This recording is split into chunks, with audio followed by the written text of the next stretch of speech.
Alors, Grégory Giraudon, quel est votre fromage préféré?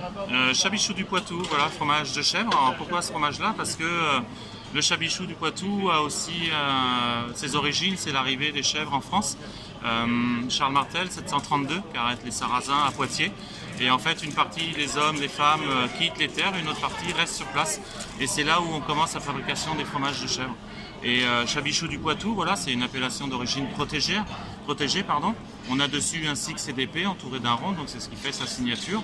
Et puis on a un fromage qui va apporter des arômes de noisettes, de sous-bois, qui est toujours crémeux sous croûte.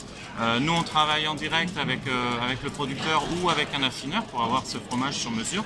Et le Chabichou du Poitou, c'est un fromage qui est très connu en fait, de la part de nos clients et qui plaît toujours sur un plateau de fromage ou à table. Alors quand on aime le fromage, on aime aussi l'histoire. Exactement, donc chaque fromage en fait a une histoire. Il faut savoir l'arrivée, les débuts dans le fromage, c'est moins 10 000 on va dire avant Jésus-Christ, les premières traces moins 7 000. En Pologne, on a retrouvé ce qu'on appelait des moules percés, voilà, c'est ça l'origine. Et derrière chaque fromage, que ce soit les fromages de chèvre, de brebis, de vache, il y a toujours une histoire. Si on parle du Münster par exemple, c'est des moines qui ont apporté la recette du Münster. Le maroilles, exactement la même chose. Voilà, donc derrière chaque histoire, il y a des hommes, il y a des femmes. C'est ce qui fait en tout cas l'originalité de chaque produit et qui est pour nous en tant qu'artisans crémiers fromagers, on a toujours une histoire à raconter, une anecdote sur l'arrivée d'un fromage, sur sa production.